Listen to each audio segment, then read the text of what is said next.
दोस्तों, मैं हूं Rajesh Kumar. Welcome to another video of airsoft gun India. और आज you will be amazed, you are in for a treat. आपको एक ऐसे इंसान से मैं मिलाने वाला हूं, he is encyclopedia about guns. वो आपको गन्स के बारे में सब कुछ बताएंगे, स्पेशली वो लोग जो असली गन्स के बारे में जानना चाहते थे कि लाइसेंस कैसे मिलता है, उसके प्रोसीजर क्या है, इंडिया में कौन कौन सी गन अवेलेबल है, वो सबकी नॉलेज मैं आपको देने वाला हूँ। इन्होंने अपने कीमती समय में से जो है ना हमें टाइम दिया है और आपको सब कुछ बताने वाले हैं। So first of all I will like to introduce to you Varun Bhargava ji. ये वरुण आर्म्स कंपनी के ओनर हैं and he is from Jammu. आज हम उनके फैक्ट्री में आए हुए हैं और उन्होंने अपने कीमती समय से थोड़ा सा समय में दिया है, सो हम चाहते हैं उसको यूटिलाइज करें। और उन सबसे पहले धन्यवाद कि आपने एयरसॉफ्ट गन इंडिया के सारे व्यूअर्स के लिए थोड़ा टाइम निकाला। तो बेसिक बातें मैं आपसे जानना चाहूँगा और उसके बारे में हम बात करने वाले हैं, डिस्कस करने वाले हैं। और मैं चाहता हूँ कि आप मेरे जो है ऑडियंस को गाइड करें, क्योंकि मुझे बहुत से लोग गन्स के बारे में पूछते हैं कि लाइसेंस कैसे लें, इंडिया में कौन कौन सी गन अवेलेबल हैं, किस क्वालिटी की अवेलेबल हैं, आर्म्स फैक्ट्री में क्या मिलता है, क्या प्रोसीजर है, कैसे अप्लाई करें। हम इन सब के बारे में बात करने वाले हैं और मुझे लगता है कि आपसे अच्छा कौन गाइड कर सकता है इसे। तो मुझे इनके बारे में बिल्कुल भी नॉलेज नहीं है, तो इसलिए मैं चाहता हूँ कि आप गाइड करें और आप मेरे ऑडियंस को बताएं। एंड तो सर, पहले तो मैं चाहूँगा कि आप अपनी कंपनी के बारे में थोड़ा हमें बताएं। सबसे पहले तो आप सबका स्वागत है भार्गव आर्म्स कंपनी में, आपको और आपके दर्शकों का। तो so basically Bhargav Arms Company is a more than 60 years old concern, started by my grandfather. मेरे ग्रैंडफादर ने शुरू की थी in the year 1958. So this company is around more than 60 years old, 60 or 70 I guess. तो मेरे grandfather started this company, उसके बाद मेरे father ने join किया and he's been working for the last 47 years. He has experience in the gun industry for 47 years, not just as a manufacturing, also as a trading. Like we are the only, हम अकेली company है India में जो manufacturing, wholesale, retail ये पूरा जो chain है संभालते हैं। नॉर्मली इंडिया में या तो आपको मैन्युफैक्चरर्स मिलेंगे या डीलर्स मिलेंगे। We are the only one जो मैन्युफैक्चरिंग भी कर रहे हैं, होलसेलिंग भी कर रहे हैं, देन रिटेल आउटलेट्स भी हैं जम्मू में हमारे। सो एंड हमारी जो मेजर कंसर्न है that is first is Bhargav Arms Company, जहाँ पे हम 12 बोर गन्स बनाते हैं। We have a licence for manufacturing 12 bore guns only. 12 bore बंदूकें बनाने का लाइसेंस है, जिसमें हम single barrels, double barrels, then over and under shotguns, side lock guns and pump action, ये चीज़ें हम मार्केट में एज ऑन डेट बेच रहे हैं। हमारी दूसरी कंपनी है वरुण आर्मोरी, जिसका मैं ओनर हूँ। बेसिकली वो एक ट्रेडिंग होलसेल कंपनी है, जिसमें हम अपनी फैक्ट्री, ऑर्डिनेंस फैक्ट्री, हिंदुस्तान में जितने भी मैन्युफैक्चरर्स हैं उनसे प्रोडक्ट प्रोक्योर करके आगे होलसेल या रिटेल करते हैं। प्लस इसके अलावा कुछ और मेरी कंपनीज हैं जो मोस्टली रिटेल में कंसंट्रेटेड हैं, जो रिटेल कस्टमर्स को मोस्टली डील करती हैं। देन हम जल्द ही एक नई कंपनी के साथ आ रहे हैं, हमारा हाईटेक हिमाचल में, जिसमें हम हर प्रकार के जो वेपन हैं मार्केट में जल्द ही सप्लाई करेंगे।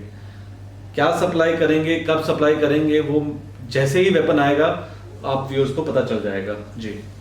और वी आर वेरी एक्साइटेड। आप सर के प्लान्स देख रहे हैं। He is a third generation, आप अगर मैं बोलूँ कि third generation, first generation, second generation, ये थर्ड जनरेशन है जो इस गन्स में। आप समझ सकते हो कि इनके पास कितना नॉलेज है, कितना एक्सपीरियंस है। तो ये हमें इस सब के बारे में गाइड करने वाले हैं। आपने बहुत से अलग अलग आर्म्स के बारे में सर बताया, 12 बो, अंडरलीवर, इसके बारे में मुझे बिल्कुल भी नॉलेज नहीं है। मैं चाहूंगा कि बाद में आप इसको एक्सप्लेन करें कि क्या होता है। गन्स लाके, गन्स के साथ एक गन को लाके एक गन के साथ एक्सप्लेन करेंगे कि कौन सी गन है, क्या होता है और वो सब है। तो सर, सबसे पहली बात जो मैं जानना चाहता हूँ कि अगर मेरे व्यूअर को किसी को एक गन चाहिए, तो वो उसका क्या प्रोसेस है, उसकी क्या? सबसे पहले तो इंडिया में 2 टाइप के वेपन बिकते हैं। One is a non licensed arms, second is a licensed arm. एक हो गया नॉन लाइसेंस। नॉन लाइसेंस में आगे आपकी एयर राइफल्स, CO2 पिस्टल्स और ये सब, ये जिनका 90 जूल से कम पावर है और .177 कैलिबर है। ये वेपन लेने के लिए आपको लाइसेंस नहीं चाहिए। इसके अलावा जितने वेपन आप मार्केट में देखेंगे उसके लिए आपको लाइसेंस चाहिए। बिना लाइसेंस के कोई भी डीलर आपको एंटरटेन नहीं करेगा, आप उसके एमुनिशन नहीं ले सकते, आप वो वेपन नहीं खरीद सकते। तो सबसे पहले आपको लाइसेंस चाहिए। लाइसेंस की इशूइंग अथॉरिटी जो है that is DM, district magistrate of that district, और the additional commissioner of police. जैसे बड़ी बड़ी सिटीज़ हैं आपकी लाइक अमृतसर, न्यू दिल्ली, हैदराबाद, पुणे, तो दीज मेट्रोपॉलिटन सिटीज़ यहाँ पे डिस्ट्रिक्ट मजिस्ट्रेट नहीं बैठता है, यहाँ पे बैठता है एडिशनल कमिश्नर ऑफ पुलिस। तो अगर आप दिल्ली में सिचुएटेड हैं, बॉम्बे में हैं, पुणे में हैं, हैदराबाद में हैं, बैंगलोर में हैं, अमृतसर, तो यहाँ पे एसीपी के पास आपने अप्रोच करना है, ठीक है जी। और बाकी जो छोटी सिटीज़ हैं लाइक जम्मू हो गया, लुधियाना हो गया, आपका जलंधर हो गया, देन मे बी नागपुर, मतलब जो बाकी सिटीज़ के अंदर डिस्ट्रिक्ट मजिस्ट्रेट है, तो आपको पता चल जाएगा who is the concern, either ACP और डिस्ट्रिक्ट मजिस्ट्रेट। तो आपने सबसे पहले इस ऑफिस में अप्रोच करना है विद योर फॉर्म। फॉर्म, हाँ, वो आपका A1 फॉर्म होता है, A1 फॉर्म आपने भर के जो है डीएम, और with initial fees of 1000 rupees, 1000 rupees for one weapon.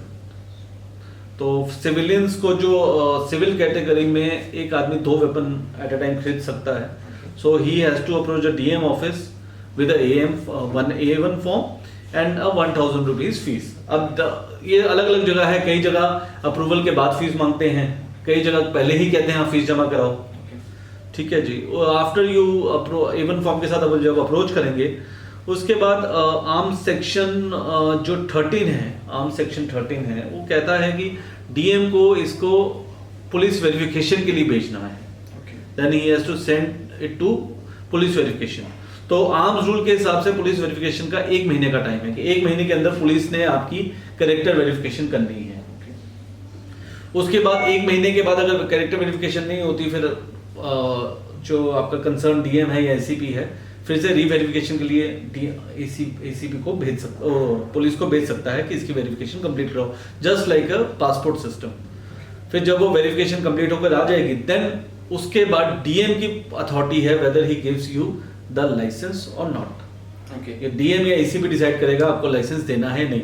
Definitely अगर आपकी पुलिस वेरिफिकेशन रिपोर्ट ठीक नहीं आई है, पुलिस ने कुछ उल्टा लिख दिया आपके रिपोर्ट में, he has not given you a good character कि no he is involved in some political things and all, या he is involved, he is a history cheater something like this, अगर उन्होंने लिख दिया तो डेफिनेटली फिर तो आपको डीएम लाइसेंस नहीं देगा। But if he has given you कि नहीं, he is not involved in any activities, any कोई ऐसी गलत एक्टिविटीज में इन्वॉल्व नहीं है, तो उसके बाद डीएम की अथॉरिटी है आपको लाइसेंस देना। उसमें सेक्शन 14 आती है आर्म्स एक्ट की। सेक्शन 14 ये कहती है कि अगर एक आदमी, अगर एक डीएम आपको रिजेक्ट कर रहा है आर्म्स लाइसेंस, तो वो इन राइटिंग लिख के देगा कि why he is refusing the arms licence. So if you are applying for arms licence and after 2 months the DM does not give you the licence, सबसे पहले तो 2 महीने के बाद DM as per the rule DM को compulsory है उसको हाँ या ना का जवाब देना है। अगर तो उसने हाँ का जवाब दे दिया तो देन तो it's okay, you got the licence. अगर वो ना लिखता है तो आप आर्म्स एक्ट की सेक्शन नंबर 14 पढ़ लें, उसमें ये लिखा हुआ है क्लियरली कि अगर 2 महीने के बाद डीएम आपका लाइसेंस रिजेक्ट करता है तो he has to give in writing why he is rejecting the licence, he has to give a solid reason for that. तो कोई भी लाइसेंस अप्लाई करना है, पहले आपने 1A फॉर्म बनना है, A1 फॉर्म बनना है। आप आर्म्स रूल की बुक खोल लें, उसमें आपको फॉर्म दिख जाएगा। वो फॉर्म के साथ आप अपने DM office, nearest DM office में जाके उसको जमा करा दें। फिर अपनी पुलिस वेरिफिकेशन कराएं, फॉलोअप करें उसको, और 2 महीने के अंदर अंदर आपकी वेरिफिकेशन कंप्लीट हो जाने चाहिए और आपको डीएम के पास जाके पूछना है कि मेरे लाइसेंस का क्या होगा। अभी अगर वो नहीं दे रहा है तो उससे रीज़न मांगिए, उसको सेक्शन 14 पढ़ा दीजिए कि सेक्शन 14 में लिखा हुआ है कि आपको रीज़न देना है कि मुझे लाइसेंस क्यों नहीं दे रहे। तो अगर आपको मिल रहा है तो that is well and good. उसके अलावा गवर्नमेंट ने एक और काम किया है, सेंट्रल गवर्नमेंट ने, there is a website by the name ndal-alis.gov.in। आप उसके अंदर जो आपका ये जो गन लाइसेंस फॉर्म है वो ऑनलाइन फिलअप करके ऑनलाइन उसका प्रिंट भी निकाल सकते हैं। ग्रेट। हाँ, तो you don't need to fill each and everything manually, वो ऑनलाइन पूरा फॉर्म आता है, वो फॉर्म को आप ऑनलाइन भरें और उसके बाद वही फॉर्म जो है आपको जाके डीएम ऑफिस के साथ को जमा करा दें। मे भी आगे जाके शायद वो फॉर्म पासपोर्ट की तरह ऑनलाइन हो जाए, आपको डीएम ऑफिस ना जाना पड़े, बस आप ऑनलाइन उसको फॉर्म को भरें और वो डायरेक्टली डीएम ऑफिस में फॉर्म डिपॉजिट हो जाए। अभी उस फॉर्म को आपको ऑनलाइन भरना है, उसका प्रिंट निकालना है और डीएम ऑफिस में जमा कराना है। जी जी ठीक है। हाँ, तो हम सर एयरसॉफ्ट इंडिया में चीजें बहुत ही सिंपल रखते हैं। We are very open to our guest, our viewers.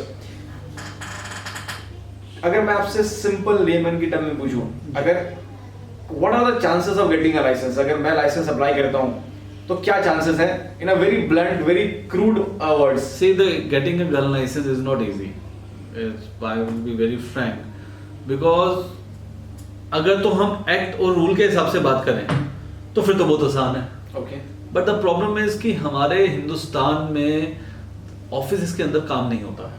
Okay, जो रियलिटी है, मैं भी शायद ये बातें कुछ ब्यूरोक्रेट जो उन कुर्सियों में बैठे हैं सुन रहे होंगे, बट एक रियलिटी है कि रूल को कोई आदमी फॉलो नहीं करता, स्पेशली ऑफिस के अंदर, and specially with the things related to licence. Arms rule के अंदर शेड्यूल है, that is called schedule number 5। उसमें पूरा टाइमलाइन दिया हुआ है कि कौन सा काम कितने ड्यूरेशन में होना चाहिए।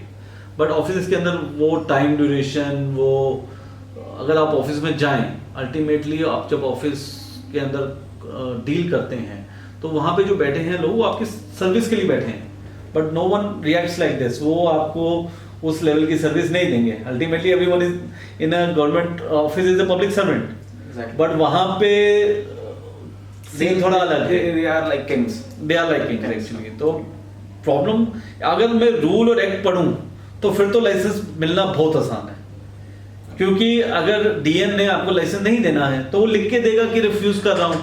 लेट्स से कि you and me, we both are from Ludhiana. Yes. We both belong to a good family. We are normal, हम businessmen हैं। Exactly. अब डीएम की आपके साथ जान पहचान है, मेरे साथ जान पहचान नहीं है। वो आपको लाइसेंस इशू कर देता है और मुझे लाइसेंस इशू नहीं करता। मुझे लाइसेंस नहीं इशू करेगा तो उसको लिख के देना पड़ेगा। वो क्या रीजन लिखेगा कि आपको उसने लाइसेंस इशू कर दिया और मुझे किस बात का नहीं किया, जबकि हमारा पूरा वेरिफिकेशन एवरीथिंग इज सेम। तो इसके लिए जो डीएम ऑफिस में टैक्टिक नॉर्मली जो फॉलो की जाती है, they don't look at your file is pending in DM office for an year और 2 ईयर, और फिर करते करते आप भी तन पड़ जाते हैं तो आप लाइसेंस जो है आपका इशू नहीं होता। मैं ये नहीं कह रहा हूँ कि लाइसेंस टोटली इशू नहीं होता है। अगर लाइसेंस टोटली इशू नहीं हो रहे होते तो शायद हमारा आज काम ही बंद हो जाता। हाँ होते हैं, बट उस तादाद जितने डिमांड है मार्केट में लाइसेंस की, उस हिसाब से हम ये भी नहीं कहते लाइसेंस ज़्यादा लोगों को इशू हो जाए। बट एक बहुत अच्छी कहावत है कि law is meant for law abiding citizen. कि अगर मैं एक लॉ अबॉइडिंग सिटीजन हूँ तो मुझे लाइसेंस मिलना चाहिए। एक क्रिमिनल को लाइसेंस देने से अच्छा हम जो सीधे साधे लोग हैं जो अपने घर में सेफ्टी के लिए एक वेपन रखना चाहते हैं, तो there is nothing wrong in that. So where do you see किस पे दिक्कत सर आपको कहाँ लग रहा है कि ऑफिस में दिक्कत, ऑफिस में काम नहीं होता। मतलब अगर इसका अगर आप इतने सालों से काम कर रहे हैं, what do you think is the solution? क्योंकि मैं जब भी आर्म्स रूल देखिए, आज पहले के ज़माने में और आज के ज़माने में सिर्फ, हाँ पहले के ज़माने में एक चीज़ थी कि लोगों के पास टाइम बहुत था, टाइम की कमी नहीं थी। पहले के ज़माने में टाइम की कमी नहीं थी, हाँ नॉलेज की कमी थी। आज ऐसा है कि नॉलेज की कमी नहीं है।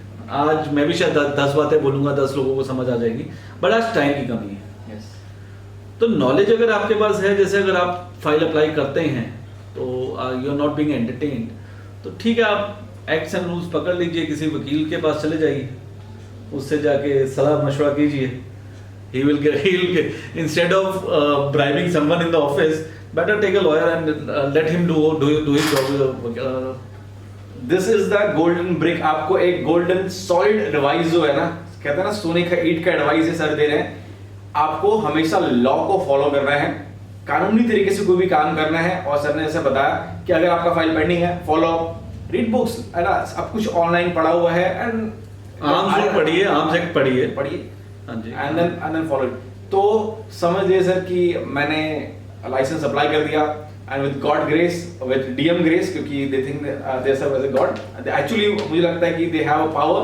बट अगर उन्होंने मुझे लाइसेंस दे दिया, व्हाट्स द नेक्स्ट प्रोसीजर? मैं गन कैसे लूंगा, क्या प्रोसीजर है? Then after you get the license, there are 2 dates that are given in a license. One is a purchasing date, that is called the PP of a license, purchasing period of a license. और the second is a renewal date. वो तो renewal तो आपको सबको मालूम है कि 5 साल का या 3 साल का होता है, उसके बाद अपने वेपन हर साल 5 साल बाद या 3 साल बाद अपने लाइसेंस रिन्यू कराना है। एक उसमें डेट होती है purchasing period date.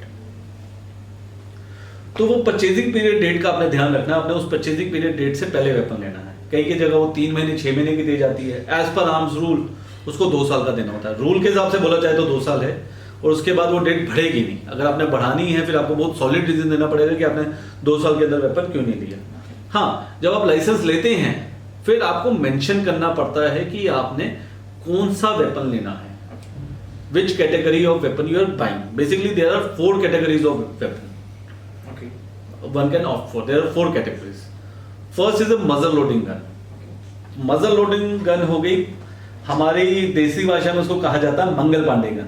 Mangal Pandey gun, Mangal Pandey gun की अगर मंगल पांडे मूवी देखी होगी आपने, उसमें देखा होगा जो सोल्जर्स हैं फ्रंट से उसमें बारूद डालते हैं, फिर छरा डालते हैं, फिर एक डंडा लेके उसको, क्योंकि उसको कहा जाता है मजल लोडिंग। मजल means the top end of A barrel. तो मजल लोडिंग। तो जब भी जो गन जिसमें कार्ट्रिज जो लोड अगर फ्रंट साइड से जाएगा from the front side of A barrel, तो उसे कहा जाएगा मजल लोडिंग गन। तो मजल लोडिंग गन जो है ये सबसे पहली कैटेगरी हो गई।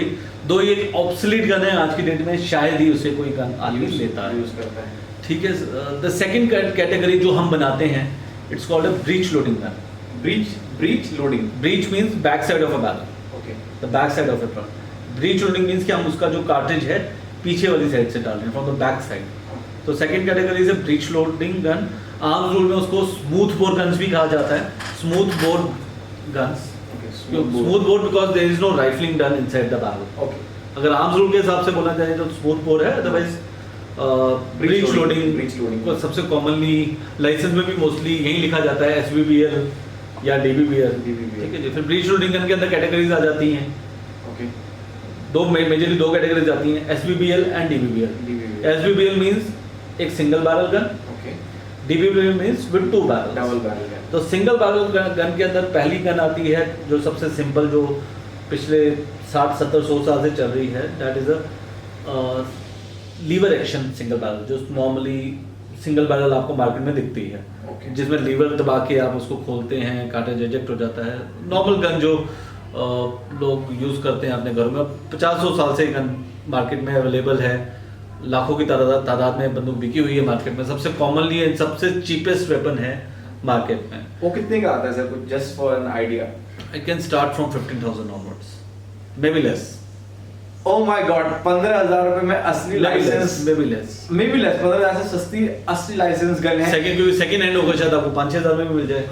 5-6 हज़ार की रियल में। ये मेरे ऑडियंस के लिए, व्यूअर्स के लिए काफी सरप्राइजिंग हुआ, क्योंकि जो ऑडियंस हमारे से गन लेती है या फिर हमसे परचेस करती है, they buy that at the price of a air gun. तो एयर गन उनके लिए 5 से 6 हज़ार रुपए से स्टार्ट होती है। तो दैट इज वेरी, ये मेरे लिए सरप्राइजिंग था, क्योंकि आप लोगों को पता है कि आपको इसके बाद वो गन्स में दिखा भी दूंगा। I will show you those guns.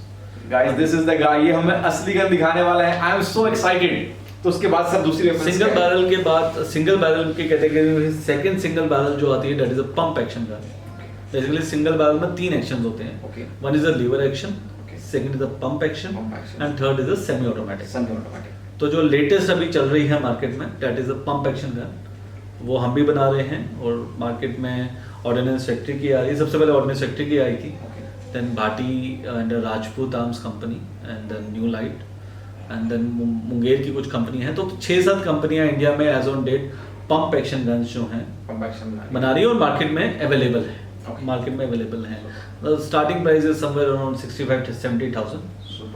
That is the starting price of a pump action gun. Then the third category is the semi automatic gun.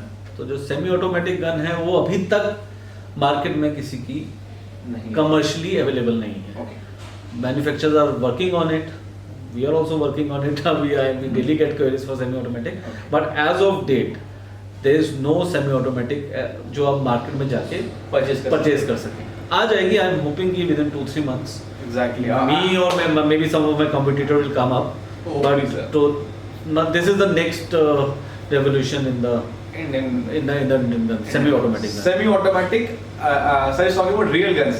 तो ये हम अभी CO2 या एयर गन्स की बात नहीं कर रहे हैं, What I'm talking- talking about real.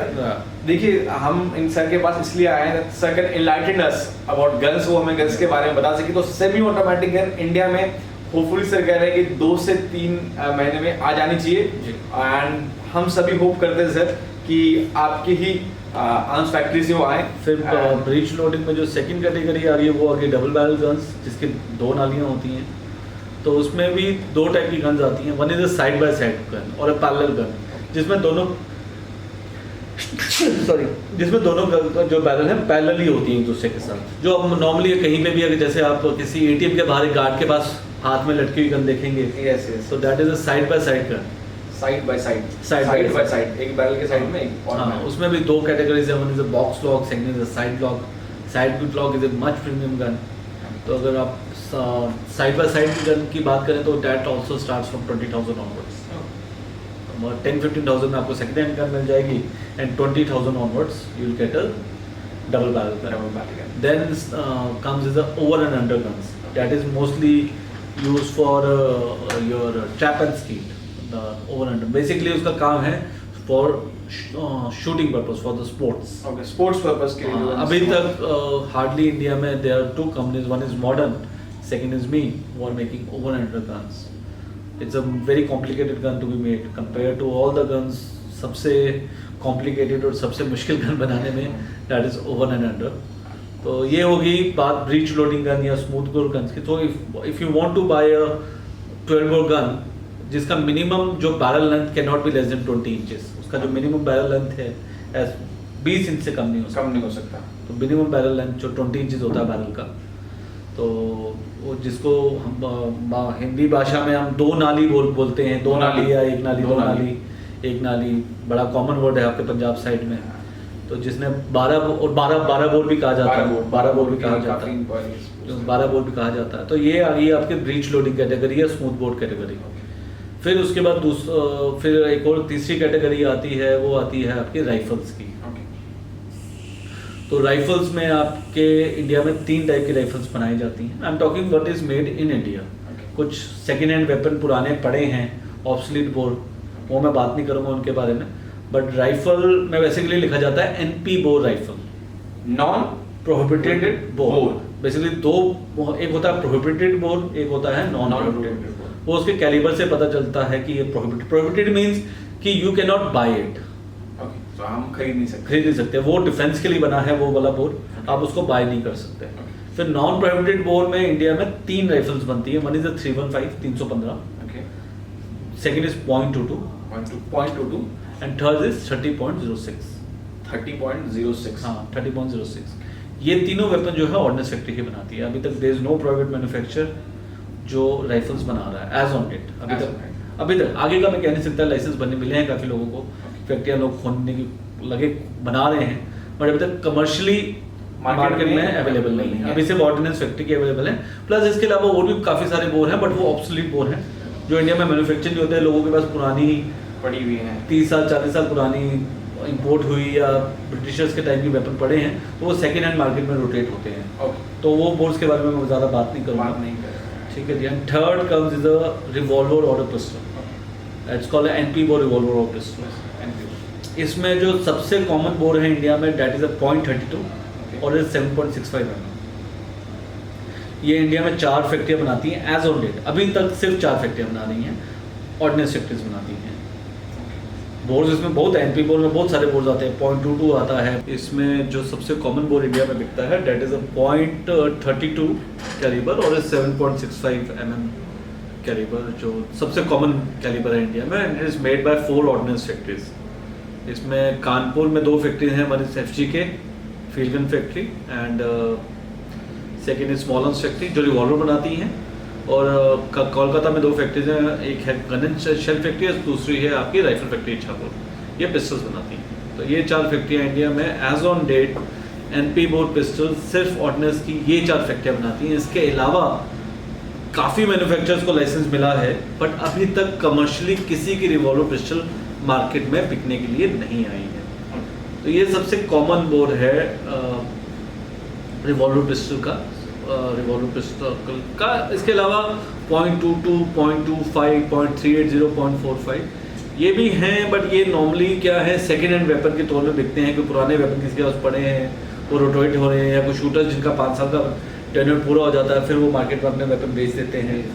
तो बट जो अगर इंडिया में जो मैन्युफैक्चर होता है वो अभी तक सिर्फ और सिर्फ 7.65 mm और 0.32 जिसको हम कहते हैं 32 बोर रिवॉल्वर या 32 बोर कहा जाता है मेरे। तो ये सबसे कॉमन बोर है इंडिया में जो बनता है और सबसे ज़्यादा बिकता है, क्योंकि इसकी कार्टेजेस एम्युनिशन भी जो है ऑर्डिनेंस फैक्ट्री बनाती है।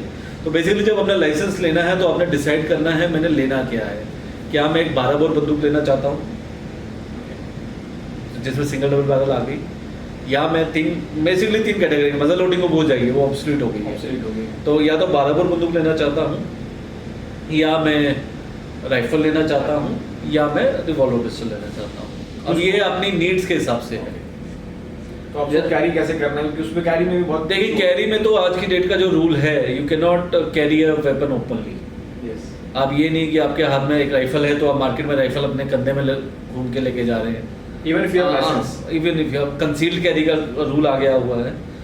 इफ यू आर, अगर आप आपके पास एक रिवॉल्वर है, पिस्टल है, तो आपको जो हॉस्टल में लेके कहीं ऐसी जगह छुपा दीजिए ताकि आप पब्लिक को ना दिखें। You can not take a weapon out in the public. Celebratory fire भी अलाउड नहीं है एज ऑन डेट। तो हाँ, वेपन देखिए, वेपन लेने का पर्पस है आपको अपनी सेफ्टी। वेपन कुछ लोग एज अ टशन यूज़ करते हैं वेपन को, बट वेपन क्या है, आराम से अपने घर पे यूज़ रखिए ताकि कभी आप अकेले हों, कोई चोरी वोरी का खतरा या कोई, मतलब अपनी सेफ्टी के लिए है वेपन। उसको बड़ा आपने तरीके से यूज़ करना है जी। सो गाइज एक बात बहुत क्लियर सर ने बताई है कि जो बहुत से लोग पूछते हैं क्या हम एयर गन को भी कमर में लगा के घूम सकते हैं। जो लोगों ने हमसे गन खरीदा है, जो लोग हमसे परचेस करते हैं, ये हमें रूल्स में नहीं बताया गया है, या हम एयर गन्स का आइडिया नहीं है मुझे, बट फायर आर्म्स का तो है। तो सर मैं आपको बताना चाहता हूँ कि गवर्नमेंट ने जो हमें गाइडलाइंस दी है बेचने की, तो हमें सिर्फ आईडी प्रूफ बोलते हो करते हैं। Airsoft gun India as an अपनी policy, internal policy, we take a written declaration अपने क्लाइंट से कि आप उस गन को ओपनली मार्केट में या फिर पब्लिक प्लेसेस पे नहीं ले आ सकते हैं। If you are carrying it, अगर आप कैरी कर रहे हैं तो उसको गन बॉक्स में ही कैरी करेंगे, ये आपकी जिम्मेदारी है। वी मेक, और हम उस बात को साइन करवाते हैं लोगों से, क्योंकि हमें लगता है this our responsibility as an gun dealer, as a gun जो मार्केट में प्रोवाइड करते हैं, कि हम लोगों को एजुकेट करें कि गन जो है ये शो ऑफ के लिए नहीं है। अगर आपके पास लाइसेंस है या नहीं है, अगर आपके पास लाइसेंस नहीं है सर गन का, अगर एयर गन का लाइसेंस नहीं लगता है, अगर आप फिर भी कमर में लेके घूम रहे हैं, तो अगर कोई पुलिस वाला तो ये सोचेगा ना कि वो असली गन है, दे विल टेक एक्शन। और लोग जो डर जाएंगे, वो गन आपकी सेफ्टी के लिए, एयर गन है आपके स्पोर्ट्स पर्पस के लिए, आप उसको स्पोर्ट्स पर्पस के लिए इस्तेमाल करिए, अपने रेंज में जाके यूज कीजिए, यूज करिए, आपने घर में जो शूटिंग रेंज बना रखा है उस पर करिए। आप अगर आपके पास असली गन है, लाइसेंस भी है, तो आपकी सेफ्टी के लिए है, वो दिखावे के लिए गन नहीं है। गन जो है शो ऑफ की चीज नहीं है, gun is your for your safety. This is the reason India में अगर आप देखोगे लोग क्या कहते हैं, शादियों में फायरिंग से कितने लोग घायल हुए हैं, कितने लोगों की मौत हुई है, लोग गलत तरीके से इस्तेमाल करते हैं, और फिर हम गवर्नमेंट को ब्लेम करते हैं कि लाइसेंस देते नहीं गवर्नमेंट। तो कहीं ना कहीं as an one should be, weapon is required. वैसा नहीं कि वेपन हर आदमी के पास होना चाहिए। अगर आपके घर में आप अकेले रहते हैं, आपके घर में लेडीज अकेली रहती हैं, तो वेपन रहना एक अच्छी चीज़ है, बट डेफिनेटली उसके साथ रिस्पॉन्सिबिलिटी भी आती है। You have to be responsible with great power comes great responsibility. आपको वेपन कैसे अपने घर में कहाँ स्टोर करना है ताकि बच्चों के हाथ पे ना लगे, क्योंकि जैसे पिस्टल है, पिस्टल से बहुत एक्सीडेंटल फायर होने के चांसेस होते हैं, उसका ट्रिगर पॉइंट बहुत कम होता है। तो किसी बच्चे के उसको तो एक खिलौना लगेगा, वो हाथ से लगा लेगा। तो ये है कि लाइसेंस आप लीजिए, बिल्कुल लीजिए, वेपन भी खरीदिए, अभी हमारा काम चलेगा definitely, but responsibly, everything should be responsible. और आई थिंक अगर आपके घर में एक बहुत अच्छी कहावत है वेपन की कि गाड़ी, बीवी और वेपन कभी शेयर नहीं किया जाता। तो ये वेरी नाइस, राइट, गोल्डन, गाड़ी, बीवी और वेपन कभी शेयर नहीं करना चाहिए। अगर आपसे कोई गाड़ी मांगता है, जस्ट से नो। बीवी मतलब अगर आपके पास कोई लोडेड वेपन पड़ा है, no matter how loaded weapon पड़ा है, कोई कहता है कि मुझे दिखाने के लिए, you should never give your weapon to anyone. Most of the accidental fire जो इंडिया में इसी तरीके से होते हैं कि अब अपना लोडेड वेपन दूसरे आदमी को दिखा देते हैं जिसको नॉलेज नहीं होती, एंड ही फायर्स इट। तो ये है कि आप लाइसेंस दीजिए। मैं तो चाहूँगा जिस मैक्सिमम लोगों को लाइसेंस आराम से मिले, बिना परेशानी के मिले, और हाँ उसके साथ साथ उसको रिस्पॉन्सिबली यूज करिए। वैसे गवर्नमेंट का जो नया रूल आया है उसके हिसाब से लोगों को पहले ट्रेनिंग सर्टिफिकेट चाहिए। अब आस्ता आस्ता जैसे जैसे रेंजेस हिंदुस्तान में बढ़ती जाएंगी तो लोगों को ट्रेनिंग सर्टिफिकेट मिलेंगे। पहले ट्रेनिंग होगी लोगों को कि वेपन को कैसे यूज करना है, then they will get a license. तो वो एक अच्छा कानून बनाया है। सिर्फ हाँ उसमें एक अकेला परेशानी ये है कि ट्रेनिंग इंस्टीट्यूट्स नहीं है इंडिया में, and they don't actually know about. अगर आप मुंबई की बात नहीं, वो तो हम डीलर्स को ही कहा, हमारे पास जैसे कोई वेपन लेने आता है तो हम किसी को भी वेपन देने से पहले हम उसको थोड़ा बहुत ज्ञान दे देते हैं कि भैया हाँ भाई वेपन को ऐसे संभालना है, ऐसे रखना है। वो हम अपनी तरफ से तो देखिए सभी, खास करके आप जो सर इतना कुछ कर रहे हैं और हमें एज एन डीलर और एज एन जो सेलर हमें ये सब चीज़ का ध्यान रखना है। बट आई थिंक कहीं ना कहीं जो एंड यूजर है उसे भी रिस्पॉन्सिबल बनना होगा। हम यूएसए की वीडियोस देखते हैं और बात करते हैं यूएसए में तो ऐसे कर लिया सकता है, क्या हम इतने रिस्पॉन्सिबल हैं यूएसए के लोगों के जैसे? एक्चुअली यार नॉलेज, वेपन यूज करने की नॉलेज कम है लोगों को, नॉलेज कम है। वी शुड बी बड़ा आस्ता आस्ता करके बढ़ेगी बढ़ रही है। ये जो हम वीडियो सीरीज बना रहे हैं इसका सबसे मेन मकसद यही है कि हम असली गेम में डील नहीं करते, बट मेन मकसद यही है कि जिनके पास ऑलरेडी है उनको थोड़ा, और अगर किसी एक आदमी का भी भला हो जाए तो आई थिंक हमारा नहीं ये है, चाहे वेपन नॉन लाइसेंस्ड हो या लाइसेंस्ड हो, चाहे टॉय एयरगन हो उसका, क्योंकि टॉय एयरगन भी डैमेज बहुत करता है। अगर टॉय एयरगन से भी किसी को लग जाए, मैं ये नहीं कहूंगा उसकी मुंह तो कि लगना तो लगना होता है ना, किसी पे पत्थर मारोगे तो उसको तो लगेगी, तो लग तो सकती है उससे टॉय गन से भी। तो ये जो उसके जो फैक्टर्स हैं उसको संभालने के वो एक जैसे हैं जी। इनफैक्ट मैंने देखा है बहुत से लोग अपने बच्चों को जो है प्लास्टिक के खिलौना खरीद कर दे देते हैं और वो सबसे पहले क्या करते हैं एक दूसरे को दिखाते हैं, है ना, ऐसे दिखा रहे हैं, डरा रहे हैं। ऐसा बिल्कुल नहीं करना चाहिए। मेक श्योर कि वो उसको अच्छे से हैंडल करें। मेक श्योर आप उसको सिखाएं कि ये गन है, किसी की तरफ पॉइंट नहीं करना है, किसी की आंखों की तरफ पॉइंट नहीं करना है। ये सब चीज़ें काफ़ी इंपॉर्टेंट हैं, काफ़ी अगर आप अपने बच्चों को बचपन से सिखाएंगे तो आगे भी उसको उस तरह से हैंडल करेगा, क्योंकि ये हमारे बॉडी में जो है ना ऐसा साइकिल से बैठ जाता है। क्या कहते हैं उसको, सेकंड उसका जो है टर्म भूल रहा हूँ, बट सेकंड नेचर बन जाता है। अगर आप जैसे खिलौने को बच्चा ट्रीट करता है वैसे असली को ट्रीट करेगा, तो वो सब चीज़ों को हमें ध्यान रखना है। तो आपने सर लाइसेंस ले लिया, आपके पास अपने हिसाब से अपने लाइसेंस आपने बना लिया और आपके पास टाइम पीरियड हो गया, तब हमने लाइसेंस ले लिया, हमने गन परचेज कर लिया। और वो परचेज के बाद कुछ प्रोसीजर होता है, क्या करना पड़ता है हमें? परचेज के बाद आपको गन का इनवॉइस, जो आपने गन का इनवॉइस या उसका चालान जो आपने डीलर से लिया है, समटाइम्स जो आपके ऑफिसेज हैं वो गन भी मांगते हैं बट नॉट ऑलवेज। तो आपने वो along with your license, along with your purchase receipt और challan, you have to submit it to the DM office. तो वो उसकी एंट्री कर देते हैं आपके लाइसेंस में। तो आपके लाइसेंस में जो वो वेपन एंडोर्स हो जाता है, इसको एंडोर्समेंट ऑफ लाइसेंस। तो एज ए सिविलियन आप 2 वेपन ले सकते हैं। आप एट अ टाइम आप जो भी वेपन लेंगे, फिर अगर let's say you have to buy 3rd weapon, तो आपको पहले एक वेपन बेचना पड़ेगा, फिर आप दूसरा वेपन ले सकते हैं। तो वो आपको एंडोर्समेंट, हर वेपन की एंडोर्समेंट करानी है डीएम ऑफिस से। तो ये था लाइसेंस आपने लिया, and that endorsement should be before the purchasing period. तो ये सब आप जिस टाइम तक आप परचेज कर सकते हैं आपने परचेज किया, और ये सब चीज़ों का ध्यान रखना है। अब सर जो लाइसेंस लेने के लिए देयर आर सम फॉर्म्स, इस पर पढ़ा है कि आपके पास सेफ्टी रखने की चीज़ें होनी चाहिए।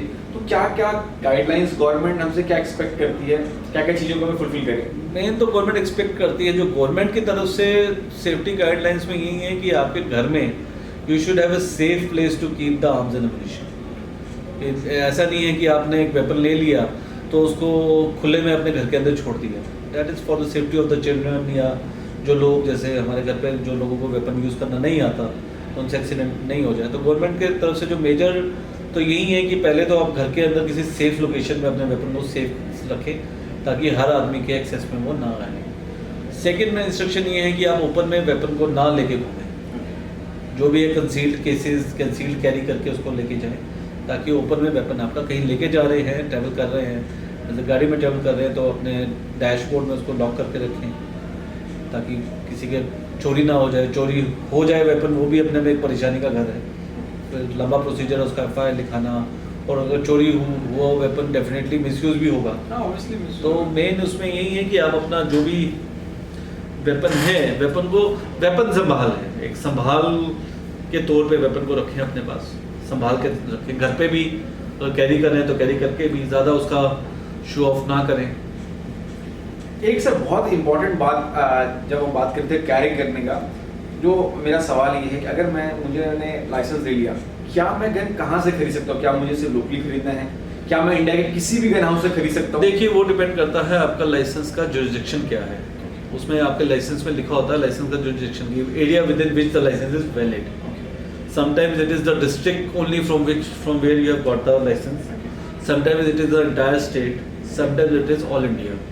So if you say your license is just district only, then if you want to buy out of the district, for that you have to get a special permission from the DM office to buy that weapon from another district. Say if you have an all India license, then you can buy it from anywhere. Then you don't need any permission. If you have a state license, then you can buy within the state. And if you want to buy out of the state, then you have to take a permission. That I want to buy, like I've got a license from J&K. So I've got a license from Jammu and my jurisdiction is Jammu and Kashmir complete. So if I want to buy from Srinagar, अगर मेरे को श्रीनगर से bye करना है, मुझे कोई permission नहीं चाहिए। बट अगर मुझे पठानकोट या पंजाब की किसी डिस्ट्रिक्ट से बाय करना है, फिर मुझे जम्मू से परमिशन लेनी पड़ेगी to buy from Punjab. Similarly अगर मेरा डिस्ट्रिक्ट का लाइसेंस है, मेरा लाइसेंस मैं जम्मू से बना और जम्मू डिस्ट्रिक्ट का ही है, और मैं श्रीनगर से बाय करना चाहता हूँ, फिर मुझे श्रीनगर से बाय करने के लिए परमिशन लेनी पड़ेगी। अब ये गन्स जो but it should, I feel you should prefer to buy with in your district और with in your state. Reason being कि कल को आपका अपने वेपन जिस डीलर से लिया है, he will take the responsibility of servicing that weapon also. Yes.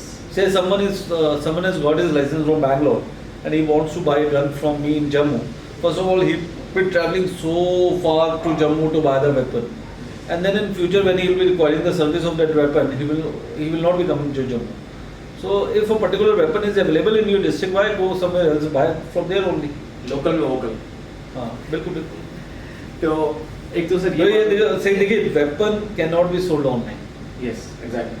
अब fire arm license weapon can not be sold online. It can not, मैं अपना ई-कॉमर्स वेबसाइट शुरू कर लूँ तो कोई आदमी बैठा हुआ है, क्या नाम है, बॉम्बे में, वो मेरे को ऑर्डर देके मैं उसको वहाँ भेज दूँ। That is not possible. He has to come himself from Bombay to Jammu to buy the weapon.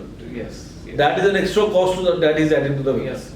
Travel उसके तो वेपन में तो मोस्टली आपको, अगर आपके एरिया में वो पर्टिकुलर चीज अवेलेबल है, तो why you need to travel, better buy from the local dealer only. Local dealer आप उनसे खरीद लीजिए। हां बिल्कुल, as a manufacturer we support this policy.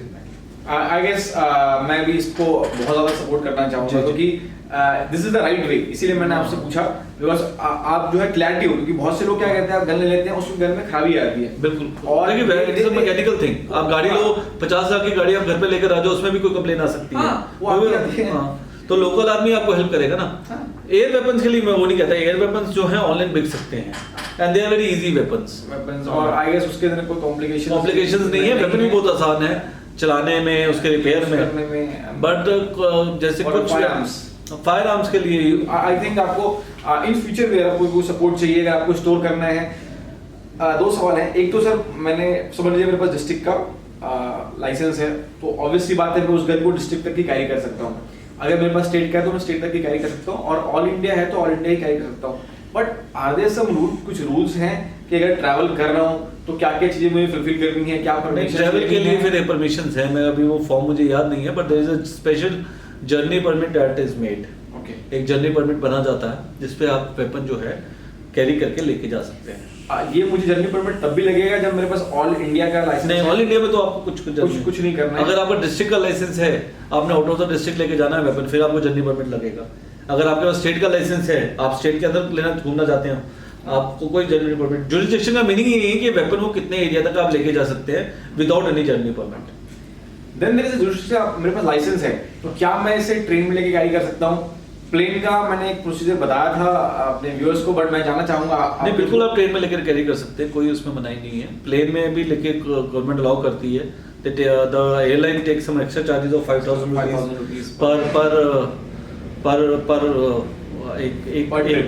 एक ट्रिप का 5000 लेती है, और आपको जो वेपन है आपने चेक इन लगेज में डालना होता है। That is the only thing. और एयरलाइन रेलवे में तो कोई मना नहीं करता। कोई मना नहीं करता, आप उसको आराम से बस हाँ, आपके पास लाइसेंस होना चाहिए, वैलिड लाइसेंस होना चाहिए, ये ना कि बिना लाइसेंस के आप घूम रहे हैं। आपके पास डिस्ट्रिक्ट का हो और आप लेकर के किसी और सिटी में जाएंगे तो उसका वो प्रॉब्लम क्रिएट हो सकती है, आपके पास परमिशन ना हो। हाँ, उस बात का ध्यान रखना है।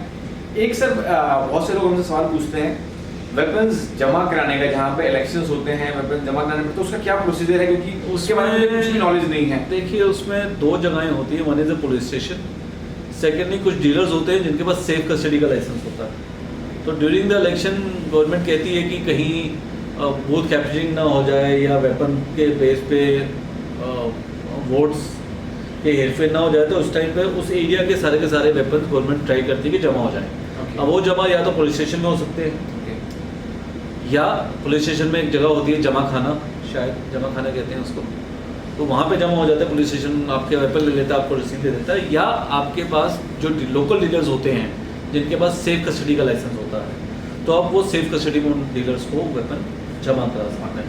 जैसे हमारे जम्मू में सेफ कस्टडी का लाइसेंस नहीं है, तो हम लोग पुलिस स्टेशन में जमा कराते हैं। पंजाब में, यूपी में, एमपी में, यहाँ काफ़ी स्टेट्स में सेफ कस्टडी का लाइसेंस है, तो डीलर्स ने वो सेफ कस्टडी का लाइसेंस लिया हुआ है, और जो कस्टमर्स हैं वो दुकानदार के पास कस्टमर थोड़ा प्रेफर करता है कि दुकानदार थोड़ा सा संभाल के रखेगा वेपन, प्लस सर्विस का ऑप्शन, जैसे महीना 2 महीना वेपन जमा कराएंगे तो आप उसको बोल सकते हैं साथ में मेरा वेपन सर्विस भी कर दे, सर्विस कर दे, तो इसीलिए आप अब ये है दुकानदार के पास थोड़ा कॉस्ट पड़ेगा। पुलिस स्टेशन में हो सकता है आपको कोई पैसे नहीं लेंगे, वो फ्री करके दे देंगे आपको। जी चलिए, तो ये एक काफ़ी अच्छा ऑप्शन जो है हमारे पास है। अब सर एक छोटा सा सवाल ये है कि ये जो गन्स हैं हमारे पास इंडिया में, उसकी रेंज क्या होती है? एक तो कितनी दूरी तक ये फायर होती हैं, क्योंकि बहुत से लोग सोचते हैं, हमने फिल्मों में देखा है यूं चला रहे हैं, फायर कर रहे हैं लोग। देखिए जो सबसे देखिए गन की कैटेगरी के हिसाब से रेंज है। अगर मैं अच्छे वेपन तो देखिए 1 किलोमीटर तक फायर करते हैं, जैसे हम स्नाइपर राइफल्स की बात करते हैं, but these are not prohibited weapons. तो हम अपना दायरा जो है रिस्ट्रिक्ट करते हैं जो इंडिया में वेपन बिकते हैं। तो सबसे ज़्यादा जो रेंज होती है, अगर कैटेगरी वाइज बात करें, वो होती है राइफल की, जिसमें इंडिया में सबसे हाईएस्ट रेंज की जो है, जिसमें कारगर मार जिसको कहते हैं, मतलब कारगर मार हुआ कि जहाँ तक कार्ट्रिज आपका स्ट्रेट जाता है। रेंज तो टेक्निकली कार्ट्रिज काफ़ी दूर तक जाता है, बट स्ट्रेट कार्ट्रिज जाता है। अब 3006 राइफल का जो रेंज है दैट इज 400 मीटर्स। कारगर मार for range is 400 meters. 400 meters. हाँ, 3006 ये ऑटोसेक्टर लिख के देती है अपने ब्रोशर में। देन यू हैव 315 राइफल, उसका है 300 मीटर्स। 300 मीटर्स। देन 2.22 राइफल है, उसका है 200 मीटर्स। 200 मीटर्स, ठीक है। तो राइफल का सबसे ज़्यादा अगर रेंज वाइज बात करें सारे कैटेगरी ऑफ वेपन में, सबसे ज़्यादा रेंज जो है that is of your rifles के बाद जो सेकंड रेंज आती है वो आती है आपकी 12 बोर गन्स की। 12 बोर गन्स की it is around 40 to 50 meter max. 40 to 50 meters, तो 40 से 50 मीटर आप अंदाजा 80 मीटर तक भी जाता है, क्योंकि 12 बोर गन्स में काफ़ी चीज़ें होती है depending upon the size of your bore, whether it is a choke bore और सिलेंडर बोर, उसके हिसाब से उसकी रेंज चेंज हो जाती है, what kind of cartridge you are using. तो but on an average we counted around 40 to 50 metres और 40 to 50 यार्ड्स। देन पिस्टल्स जो इंडिया में बन रही हैं, इंडिया में जो पिस्टल बन रही हैं उनकी जो रेंज है दैट इज 20 मीटर्स। 20 मीटर। तो गाइस अगर आप सोच रहे हो कि आपकी गोली आपने फिल्मों में देखा है इतने दूर तक गोली मार सकते हैं, ऐसा बिल्कुल नहीं होता है। इट इज 20 मीटर, 20 मीटर नहीं। देखिए अगर मैं पिस्टल की आपको कारगर रेंज 20 मीटर कह रहा हूँ, इफेक्टिव रेंज 20 मीटर्स कह रहा हूँ, बट दैट डजंट मीन कि कार्ट्रिज 20 मीटर तक ही जाएगा। Cartridge can go up to 40-50 meter but on a slanting में। तो आपका जो टारगेट है, टारगेट सही नहीं लगेगा, बट कार्ट्रिज हो सकता है आगे तक जाए। तो ये नहीं कि आप सोचेंगे मेरा रेंज 20 मीटर है तो एक आदमी 40 मीटर दूर खड़ा है तो उसको नहीं लगेगा, उसको भी लग सकता है। जो सेम एयर गन में है, there are some air guns which says 325 feet तक डेंजरस है, 325 मीटर तक। तो बहुत से लोग कहते हैं 325 मीटर तक जाती है, नहीं जाती नहीं है, बट जा सकती है। एयर गन की रेंज तो 50 फुट तक, 100 फुट तक, 100 foot, 10 meter, I guess 10 meter is the effective range. But जो उसका छर्रा है काफी दूर तक जाता है तो लग सकता है। तो आपको इस बात को समझना है कि इफेक्टिव रेंज क्या होती है और आपका जो पैलेट। देखिए इफेक्टिव रेंज जो है ये तो मैं जो बता रहा हूँ, मैंने कोई इफेक्टिव रेंज के लिए आज तक वेपन कोई टेस्ट नहीं की है। इफेक्टिव रेंज सिर्फ यही है जो उनके जो गन्स हैं उनके ब्रोशर्स में जो उन्होंने बताया गया है। बेसिकली एज ऑन डेट जो मोनोपली है वेपन डेट की वो ऑर्डिनेंस सेक्टर के पास है, क्योंकि पिस्टल, रिवॉल्वर, राइफल जो सबसे ज़्यादा सेलिंग जिस वेपन की है मार्केट में वो ऑर्डिनेंस सेक्टर बनाती है। और ये जो मैंने आपको रेंजेस बताई हैं ऑर्डिनेंस सेक्टर के ब्रोशर से जो उन्होंने बताया है वही मैंने आगे आपको कन्वे कर दिया बता दिया है। अब सर दो इम्पोर्टेंट सवाल मुझे पूछना है। एक तो जो ये लाइसेंस वेपन्स हैं जिसकी आपने बात की, और हम सिर्फ इंडियन की बात करेंगे, हम इम्पोर्टेड की बात नहीं करेंगे। On an average in guns की प्राइस क्या होती है? नहीं देखिए, हर वेपन का अपना अपना प्राइस है। जैसे 12 बोर गन्स मैंने आपको बताई, 12 bore gun starts from 15,000, single barrel, double barrel starts from 20,000, pump action starts from 60-65,000, right? And pistols? Pistols are in the range of 1 lakh. 1 lakh, 1 lakh के 1 लाख या क्योंकि 4-5 मॉडल आते हैं, कुछ प्लस हैं कुछ माइनस है। Same goes for revolver also. Rifle भी जो है आप समझ लीजिए .22 थोड़ी सस्ती है, .22 का रेंज समवेयर अराउंड 65-70,000 होगा। अब मुझे याद नहीं, काफ़ी देर से ऑर्डिनेंस सेक्टर से सप्लाई नहीं आई है। 375 rifle is around somewhere around 1,05,000, 1,05,000। 3006 rifle is costly, that must be around 150। तो मतलब it depends upon what weapon. कल को कोई नया मॉडल आ जाए तो हाँ बिल्कुल। And what about the bullets? इनके बुलेट्स के क्या कॉस्ट जाते हैं? क्योंकि इसके बारे में मुझे बिल्कुल भी आइडिया नहीं है। सो this is directly for me. 50-60 rupees से लेके 100-110-20 तक आ जाते हैं। 3006 राइफल इंपोर्टेड कार्टेज है, वो कार्टेज थोड़ा महंगा है, अराउंड 180-200 का, समटाइम्स इवन मोर। तो उसमें देखिए उसमें क्या होता है, ब्रांड्स आ जाते हैं, फिर हर ब्रांड का अपना प्राइस है। तो ये सिर्फ आपको 50 रुपए से लेकर के 200 से 300 रुपए तक के आपको जो है bullets depending upon which cartridge your bike. Okay, so this is all. अब सर देयर इज क्या कहते हैं, जैसे 12 बोर कार्टेज है इंडियन, तो that sells from 50 rupees to 120 rupees, depending. आप शक्तिमान का लेंगे 120 रुपये MRP है उसकी, तो लोकल किसी कंपनी का ले लेंगे वो 50 का भी मिल जाएगा। तो there is a very wide range ammunition. अब सर ये जो सवाल है वो हमसे कई लोग पूछते हैं कि जब आप गोली फायर करते हैं, अगर हमने लाइसेंस गन लिया, उसका हमें हिसाब देना पड़ता है, उसको क्या है प्रोसेस, उसका क्या? देखिए हर स्टेट के हिसाब से है, कई जगह पे हिसाब नहीं देना पड़ता, बट जो रूल कहता है कि रूल में एक चीज़ लिखी होती है कि एट अ टाइम आप कितने एमुनेशन अपने साथ रख सकते हैं। एट अ टाइम आपके पास कितने 2 कॉलम्स होते हैं कि पूरे साल में आप कितना परचेज कर सकते हैं, और एक कॉलम होता है जिस कितना आप रख सकते हैं। कुछ लोग सोचते हैं कि एट अ टाइम हम कितना परचेज कर सकते हैं, वो एट अ टाइम नहीं होता, वो एट अ टाइम आप कितना अपने पास टोटल कार्टेज रख सकते हैं। तो normally this capacity is either 50 और 100 और 100 और 200। यूपी में आपको जितने कार्टेज खरीदने हैं उतने के आपको शेल्स जमा कराने पड़ते हैं। शेल्स, एम्प्टी शेल्स, ये यूपी का कानून है। जस्ट ये मेरे अंदर का सवाल है, अगर मैं पिस्टल खरीद रहा हूँ और उसके सेल्स इजेक्ट हो गए तो मैं सेल्स कहाँ से जमा कराऊंगा? संभालना पड़ेगा आपको ढूंढ के। अब अगर मेरे पे यूपी में कानून है अगर किसी ने मेरे पे हमला कर दिया और मेरे पास गन है और मैं अपने सेल्फ डिफेंस से गोली चला रहा हूँ, तो फिर सेल्स तो सर मैं इकट्ठा नहीं कर पाऊंगा, तो फिर मुझे रिवॉल्वर देखना पड़ेगा। वो तो है, देखिए शेल्स आपको शेल संभालने पड़ते हैं यूपी में। सब जगह ये नहीं है, पंजाब में ये नहीं है। पंजाब में डिक्लेरेशन लेते हैं कि हमने जो वेपन कार्टेज लिए हैं वो बेच दिए, बाकी जगहों में डिक्लेरेशन लेते हैं। यूपी में गवर्नमेंट ने सिस्टम बनाया हुआ है ये वाला कि आपको शेल्स जो हैं अपने जिस दुकानदार से आप कार्टेज ले रहे हैं उसको शेल्स अपने उतने जमा कराने हैं।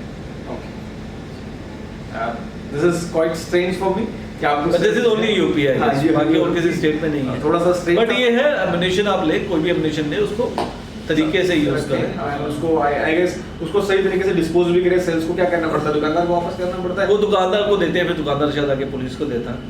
हाँ, अब यूपी में है और आई डोंट थिंक किसी और स्टेट में है। वो आप इतनी स्टेट से हर स्टेट का मुझे आइडिया नहीं है जो है। पर ये हाँ जम्मू में नहीं होता, जम्मू में आपको नहीं लेना पड़ता, कुछ हिसाब नहीं देना पड़ता। नहीं हिसाब नहीं, पर हम डिक्लेरेशन लेते हैं कस्टमर से कि yes consumed all the cartridges then only is buying. So thank you so much sir, आपने इतना हमें जो है अवगत कराया। If you like this video, make sure you subscribe to this channel and hit the like button, and there's a bell icon, just hit that so we can bring you more videos like this. I will see you in the next video, guys. Till then, visit the website Airsoft Gun India.